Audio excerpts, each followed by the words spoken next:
him, but we were always cool. But all of a sudden, this man gets to acting super nonchalant with me. And ever since he's been acting super nonchalant, he's been in my head rent free, and I hate that shit, y'all. Once in a while, they'll come out and admit the truth, and you start to realize the ego that's at play at all times. If a girl keeps you around at all, it means that there's some level of potential, whether from a value perspective or an attraction perspective, or both. If you were completely useless in her mind, it's unlikely that she would want to have you around in the first place. Once we accept that law, now we have to move on to the next one. Girls are so used to being desired because they live in a permanent state of hyper-abundance. When that one guy doesn't give them the attention they think they deserve, immediately makes them wonder what the is going on. This is just basic laws of human nature. Women are attracted to power. True value is demonstrated through behavior, not through talking, or your career, or the number of M's on your bank account. Now, all these things could be an indicator of value, but they all fall short if you don't act the part. A lot of people will go to insane lengths out of their insecurity, even as far as make millions of dollars to justify why they're worth something. But in their behavior, they always remain scarce. This is often why a lot of guys have the question, how come that guy could be so attractive, have that much money, and still struggle with women? Because he's still insecure despite having those things. Let's keep going.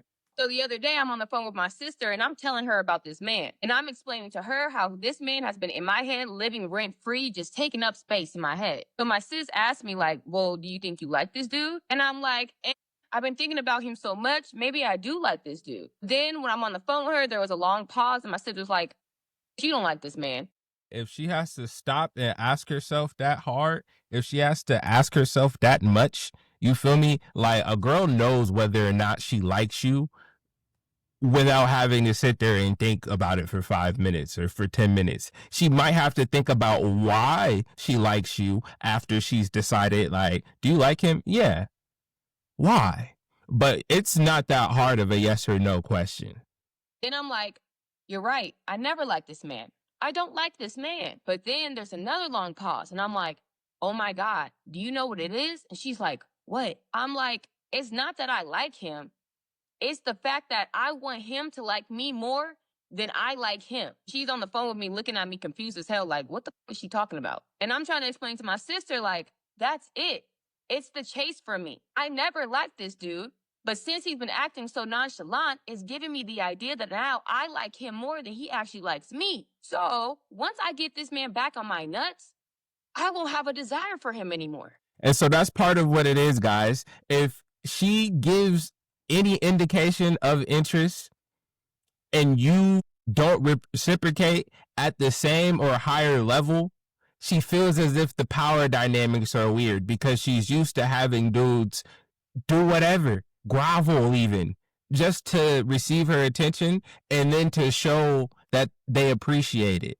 So if you're not doing the most, if you're not reacting in the way she's used to having men react, she's now confused. And she might overextend beyond how much she actually likes you just to get the dynamics into a balance that she feels more comfortable with, which is you overextending yourself past the point you should be because she's not even interested. She started off by saying she didn't like the guy. But once she gave some time and attention and realized he wasn't thirsty, she had to make him want her more, to feel better about herself, to make herself feel wanted.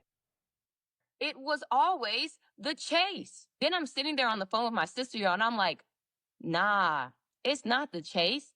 It's about me. It's always been about me. And now my sister's looking at me like I'm a crazy person. And I'm trying to explain to my sister, like, once I get this man to like me more than I actually like him again, it's going to be an ego boost for me. And I'm telling her, this is nothing more than a chase to boost my own ego.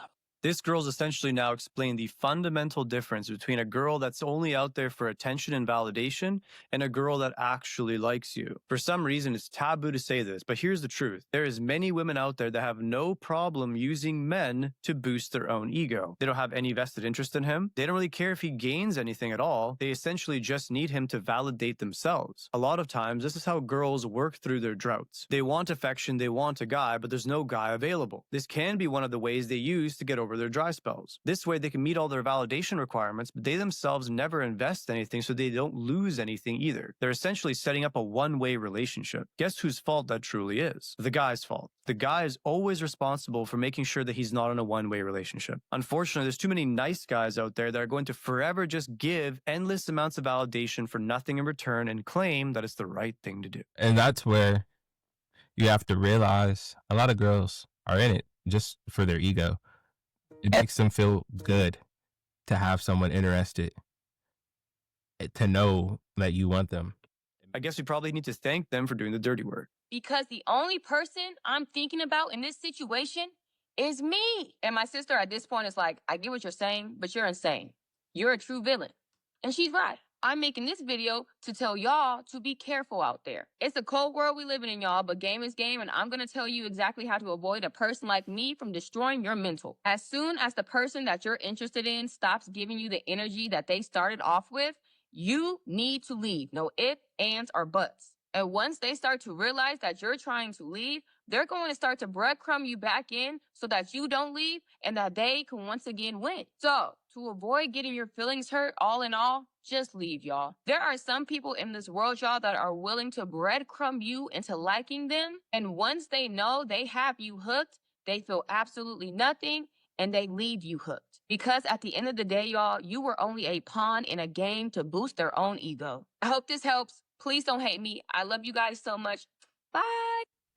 So like she said, game is game. And she just gave us a whole lot of it right there. A whole lot to dissect and a whole lot to break down. But ultimately, again, like she said, if the energy that you started off receiving isn't the same at some point, but the expectation from you is the same, and you guys haven't necessarily had an altercation, a fight, or a blowout or anything, that means it's time for you to leave. Because like she said, women will just want to get you attracted, want to get you hooked, and now they feel validated because they were able to attract you.